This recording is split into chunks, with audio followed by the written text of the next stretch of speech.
You are listening to the book, Answering the Call, Making Sense of It and Taking Ownership of the Journey, authored and read by Nadu Denloye. The printed version was released in 2016.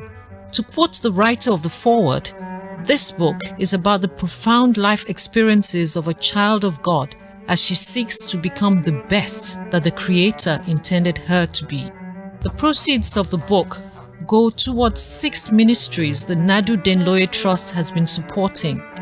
I'm pleased to say that we have successfully disbursed the 3rd tranche of annual payments to these ministries this year, 2018.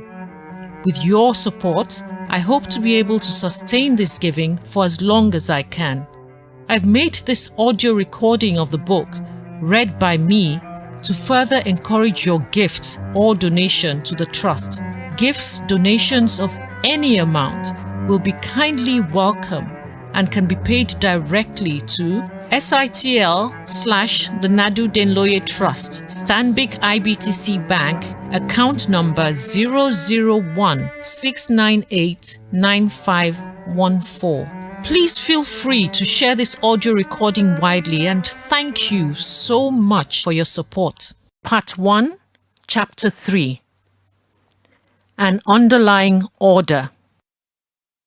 Birth is a beginning, and death a destination, and life is a journey, from childhood to maturity and youth to age, from innocence to awareness and ignorance to knowing, from foolishness to desecration, and then, perhaps, to wisdom.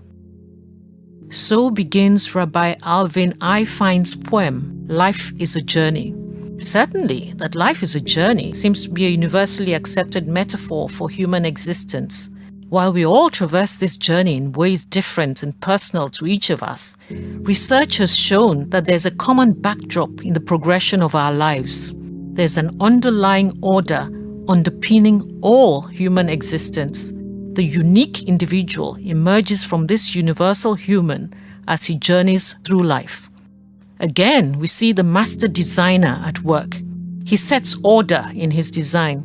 Without order, there would be no predictability. Without predictability, we would not be able to make sense of our world. Surgeons operate by fixed protocols. Pilots fly by fixed laws. Clayton Christensen, in his book, The Innovator's Dilemma, illustrates it thus. The ancients who attempted to fly by strapping feathered wings to their arms and flapping with all their might as they leapt from high places invariably failed. Despite their dreams and hard work, they were fighting against some very powerful forces of nature. No one could be strong enough to win this fight. Flight became possible only after people came to understand the relevant natural laws and principles that defined how the world worked. The law of gravity, Bernoulli's principle, and the concepts of lift, drag, and resistance. When people then designed flying systems that recognized or harnessed the power of these laws and principles rather than fighting them, they were finally able to fly to heights and distances that were previously unimaginable.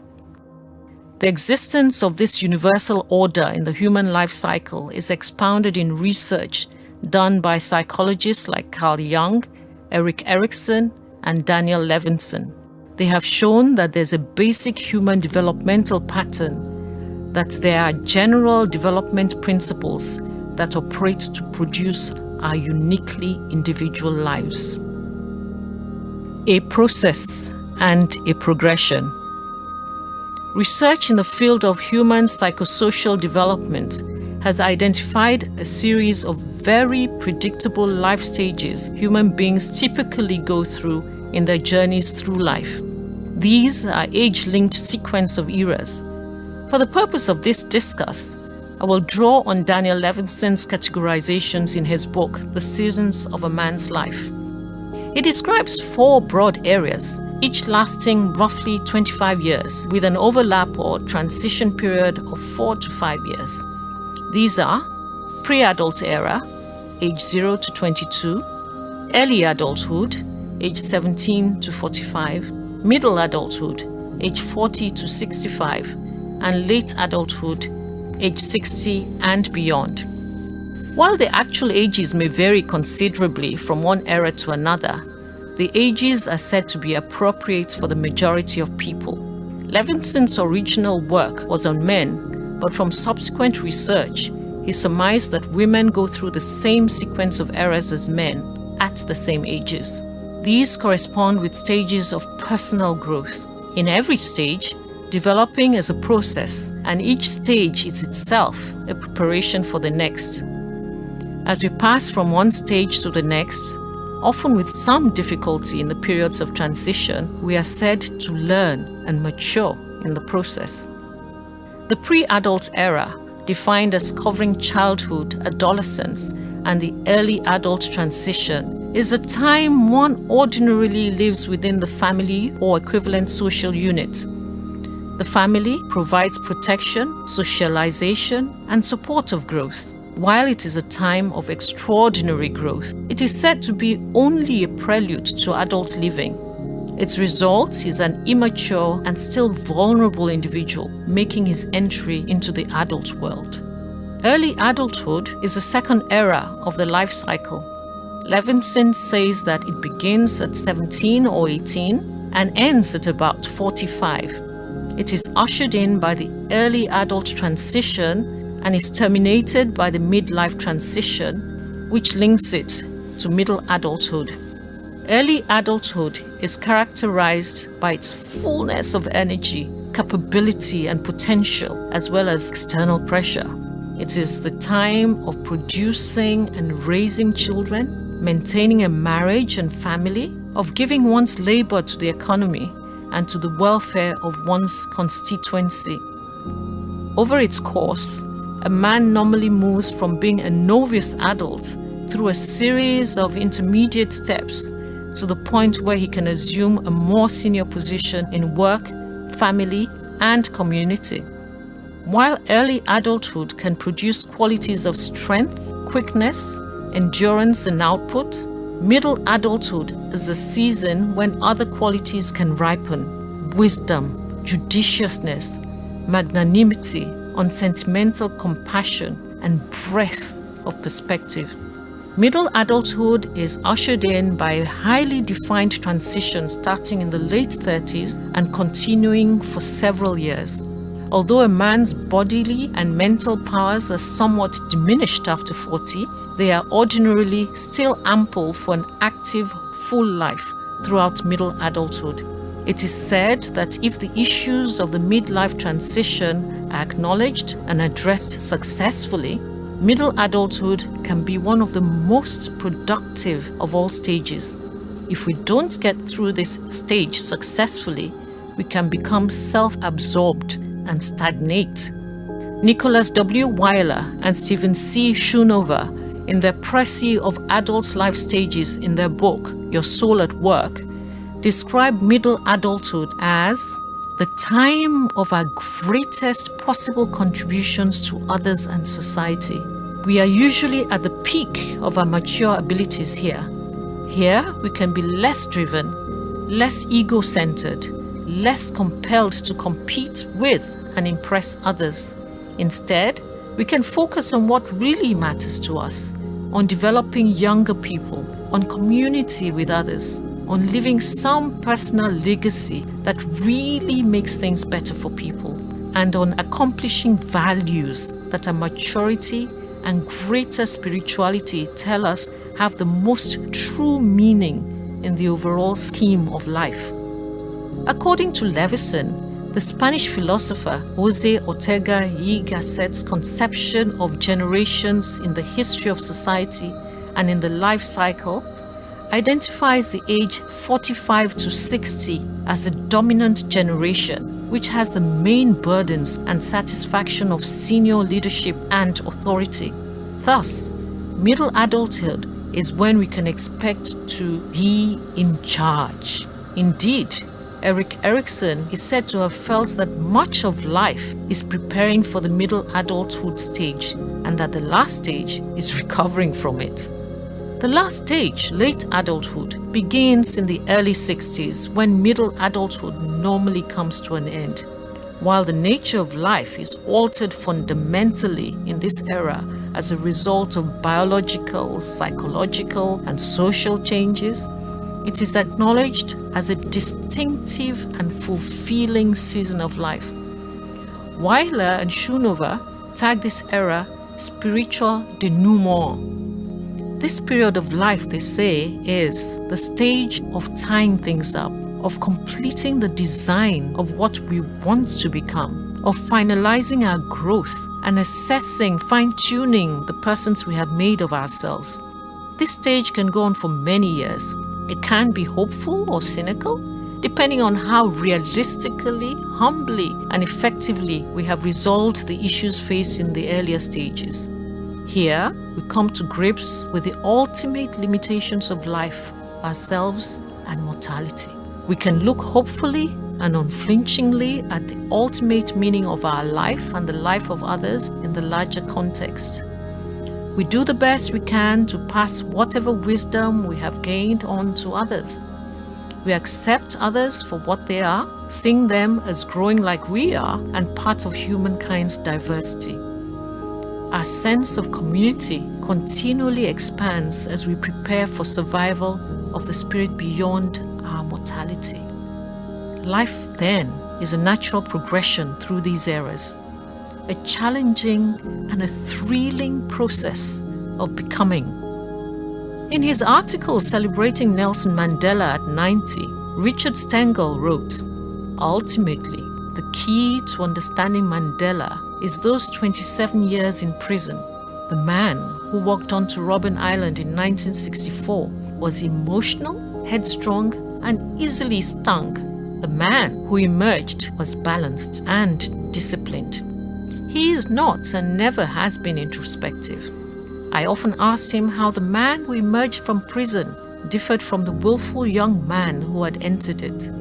He hated this question. Finally, in exasperation one day, he said, 'I came out mature. There's nothing so rare or so valuable as a mature man.' And ultimately, that is the essence of life, growing to maturity, becoming not only complete human beings, but our individually unique selves. The successful progression through the seasons ties in with what the Bible defines as the real purpose of life. We are made in God's image and likeness, Genesis 1:26. So man is spirit. God's process of making us mature is to be more and more like His Son. As we saw in the last chapter, we are created to be conformed to the likeness of His Son, that He might be the firstborn among many brothers, Romans 8:29. And the purpose of the journey is that we all reach unity in the faith and in the knowledge of the Son of God and become mature, attaining to the whole measure of the fullness of Christ, Ephesians 4:13. Achieving the purpose is through the process and progression described in 2 Corinthians 3:18. And we, who with unveiled faces all reflect the Lord's glory, are being transformed in His likeness with ever-increasing glory, which comes from the Lord, who is the Spirit.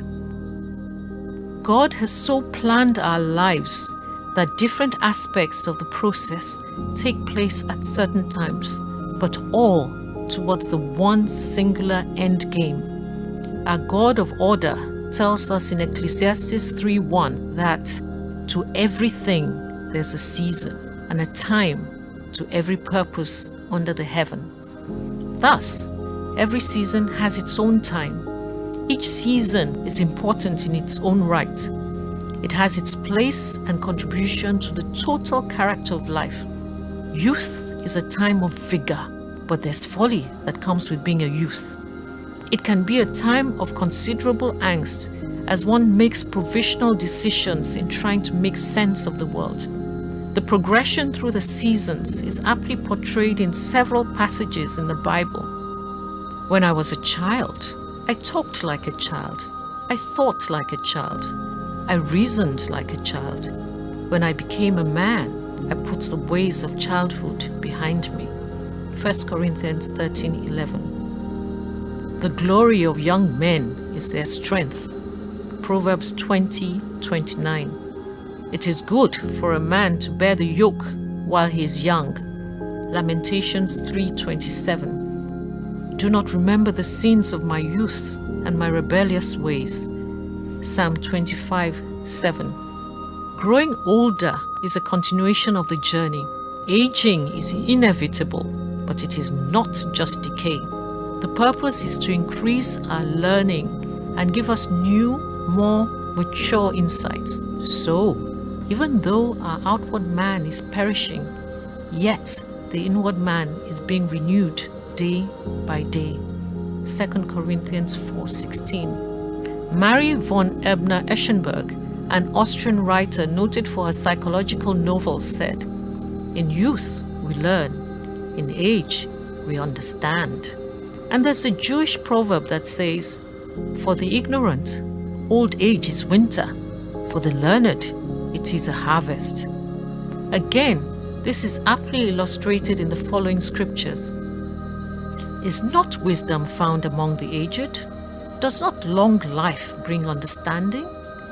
Job 12:12. And the honor of the aged men is their gray head, representing wisdom and experience. Proverbs 20:29.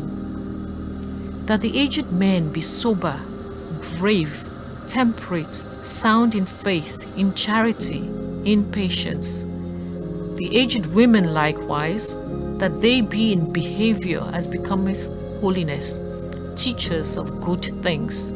Titus 2:2-4.